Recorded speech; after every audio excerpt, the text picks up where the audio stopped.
नमस्कार दोस्तों, कैसे हो आप सब। आशा नहीं उम्मीद भी है कि आप लोग ठीक ही होंगे। तो आज सुनाएंगे आप सभी को सोहर गीत। बहुत ही प्यारा सोहर गीत है, ननद भाभी नोक झोंक सोहर गीत है। सुनिएगा और बताइएगा कैसा लगा। ननद भाभी में ननद मैं हूँ, ये मेरी भाभी हैं। ननद भाभी में वैसे भी नोक झोंक होना भी चाहिए और सदा चलता भी रहता है। तो चलिए देर न करते हुए सुनाते हैं।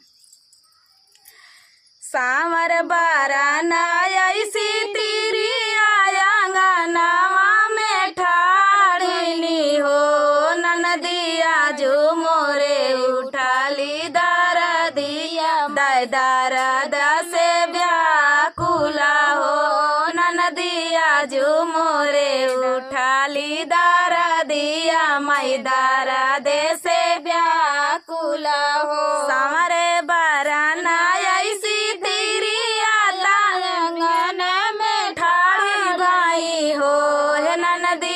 जो मोरे उठाली दरदिया मई दरद से व्याकुला हो, ननदिया जो मोरे उठाली दरदिया मई दरद से व्याकुला हो।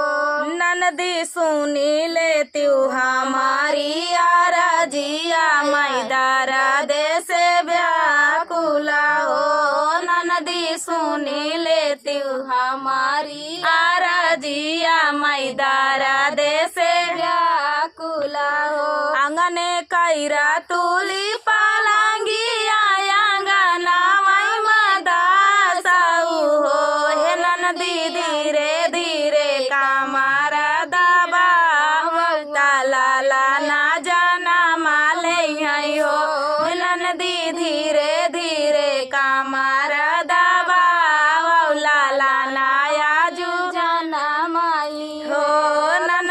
धीरे धीरे कामार दबाव लालनाया जो होई हाई हो। इतनी बचाना सुनई ननदी ता भाभी से अरज करई हो, हे भौजी किया तोरी आई हम दासी की आई नौकरानी हो, हे भाभी किया तोरी आई हम किया ही नौकरानी हो, हे भाभी किया तोरी बापाई का पाठावल कावाने गुणदासिनी हो, हे भाभी किया तोरे बापाई का पाठावल कावाने गुणदासिनी हो। तोरे ना भैया मोरे साहेब तो पिता तोरे ससुर लागई हो,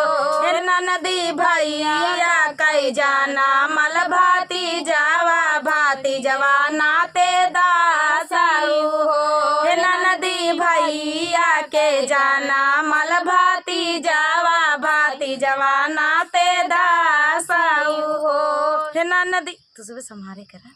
इतनी बचाना सुनई ननदी ता झाट से वो सार गई हो, तनी बचाना सुनई ननदी ता झट से वो सारे गई हो, हे ननदी पालंग लैके आई आंगनाई आंगनावा में दासाई हो, हे बहनी पालंग लैके आई आंगनाई आंगनावा में दासाई हो। पलंगा कई कार्य तू जवा जाना माई हो, रंगा के की तू लाज भाती जाना माई हो, हे भौजी पालांगे कई की तू लाज भाती जाना माई हो, हे भौजी पालांगे कई की तू लाज लाला ना जाना माई हो। एक पीरया वाली कमारिया दूसरा पीरया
ननदी कांगना ता देवई हम नौनिया का तू आई नहीं देवई हो। इतनी बचन सुनई ननदी ता मनावा दुखिता भई हो। हे रामा काहे का बोले हम बोलिया कांगना हम कैसे पौबई हो। ननदी काहे का बोले हम बोलिया कांगना नहीं पौबई हो। सामरे बाराना ऐसे सामरे बाराना ऐसी तेरी आयांगनावा में ठाड़ी हो। ननदी आजू मोरा उठा ली दारा दिया काम।